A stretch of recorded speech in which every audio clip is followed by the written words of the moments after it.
Hello, it's Nikki and welcome back. I am so delighted that you are here. If you want to join the party, please subscribe, follow along, you know, all the stuff. Today I want to share with you my working week and the thinking behind it. And even though I've shared about a 25-hour week, but being able to operate a 24/7 business, it's kind of irrelevant in terms of the hours because there have been times in my life where I've worked a lot more and equally when I've worked a lot less. But I'm kind of using an average of 5 hours per day, Monday to Friday, just because it's a lovely square number and we can all get behind it. But I want to talk today about how you can really progress and do things in a way that feel really good. And let me just tell you a little bit about my business to begin with, because I think that might be useful. So within my business, I do lots of different things. So I'm an actor, I do some writing, I do some speaking, I do some content creating, I do some personal branding, I do some affiliates, I do workshops. Have I missed anything out? Probably. So essentially it's a real portfolio career. And I love that. I really love that. I also have 2 children, so they are 4 and 8. And they are now both at school. And so I'm now 42. Since I was 33 and I became pregnant with my son, I was literally sick from the very beginning. So I count it as like January 2015 when I really started leaning into this way of working. And also since like the transition of having children and COVID, and being somebody that, despite being a mum, or like the bonus of being a mum, I am really ambitious and I want to do lots of different things and I want my business and my brand to evolve. And I love that feeling of possibility, that I never know what's going to be in my inbox in the morning, or I might get a call, I might get an email about something, and then I get that feel, like I'm getting it now, that feeling of like, oh yeah, I'd really like to do that. That sounds exciting to me. And I just love that sense of being able to create that. So when I'm thinking about my working week and planning it, one thing that I've often struggled with is doing certain things on certain days and having a schedule in that way, because certainly until my kids went to school, and I think maybe even if you have kids, even if you say, I'm always going to do this one thing on a Monday morning, like it might not happen. They might have a school assembly, you might have a doctor's appointment, you need to take your mum somewhere. Like, life, I think, is less rigid than ever before. I think there's so many moving parts and spinning plates. And so this is why I want to work through this process in this way, because I don't believe any day is the same for any of us. And I think when we try to really stick to the plan and be rigid, I think that makes us feel like we're not enough or we're not doing the things. And it can just be really frustrating and actually hold us back rather than moving us forward. So this is what I do. The first thing of my day, and sometimes I do it if I'm awake before the kids, but sometimes I do it this first thing when I sit down at my desk. So I often am on the school run in the morning, drop the kids, come back, always make a massive cup of tea and sit down. The first thing I do is I'm really intentional and I name the day. So I get really clear on what this day is about.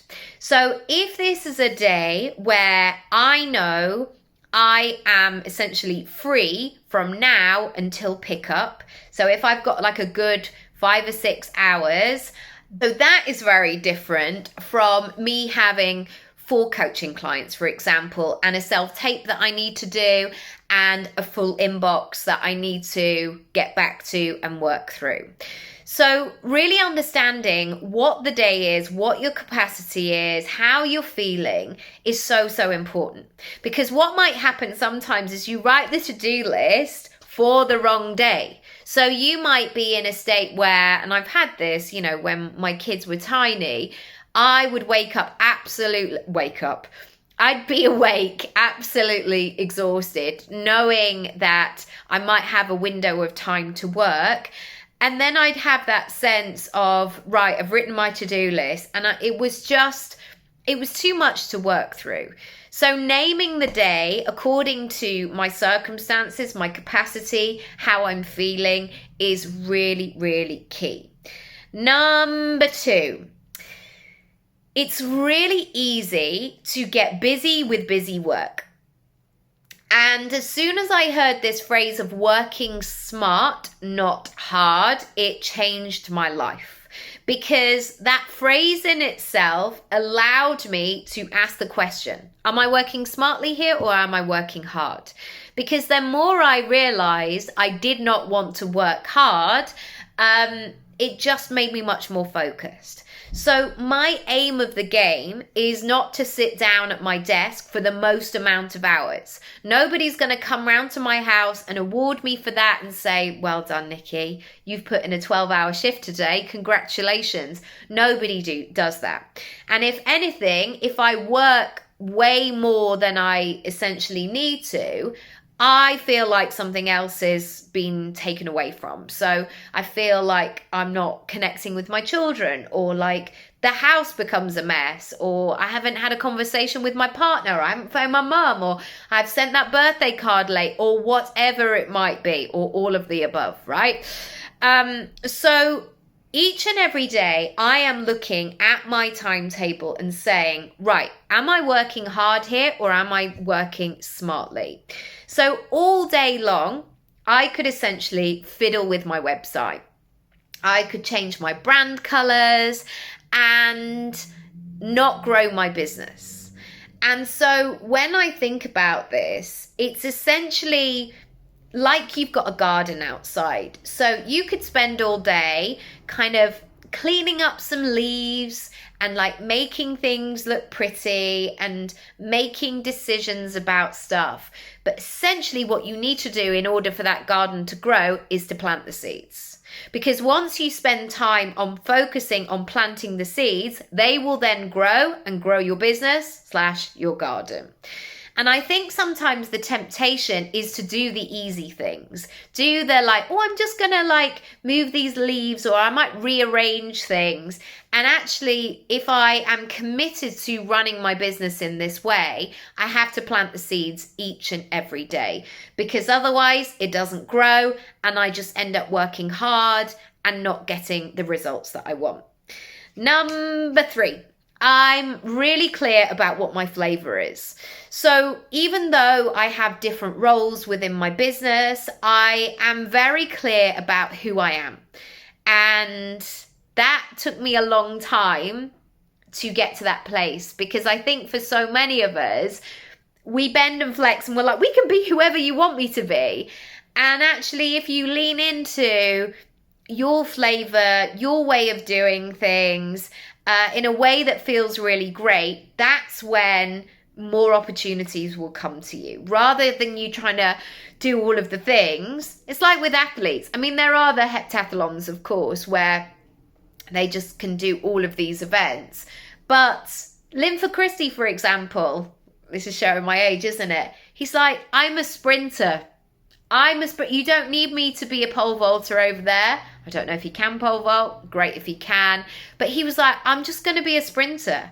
And I'm really, really good at that. And I think in order to really build things, the more you can be yourself, rather than blending in the whole time, it's just going to serve you so well. And it just makes everything easier. So going back into that ease and flow, working smartly, not hard, it's going to be great. Number 4. I am always working on ways daily that I can create the know, like, and trust factor. So I do that through my content, through my website, through speaking to people, through networking events, through meetings, going out and socializing with people, whatever it might be. I'm always looking at those ways where people can get to know me. And that is the way that you're going to attract work and clients, by creating those relationships with people.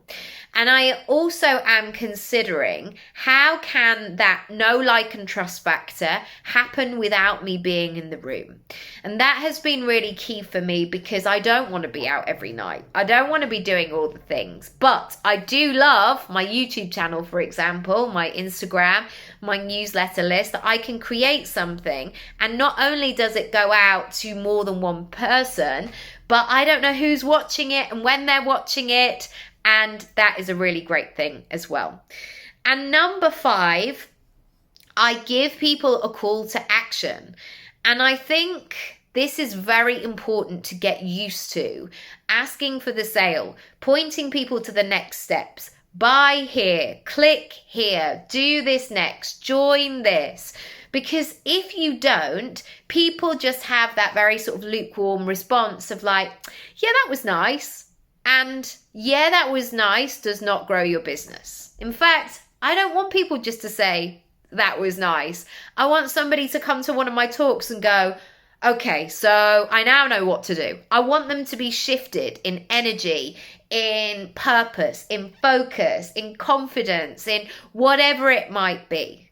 And so often I see this, like, if you fancy this sort of very casual language, people like being able to make the next decision. So help them and support them to make that decision. Because so many of us all the time are completely overwhelmed. And so if you can support somebody with something, absolutely do that. If you want to grow your business in a short amount of time, please come over and let's have a conversation. That is the best thing to do. I'd love to find out more about you, what you want to grow, how I can help you, the gaps that you've got, what's missing, and then we can get the party started, essentially. Yeah, let's chat further, and do follow along, and I'll see you next time. Bye.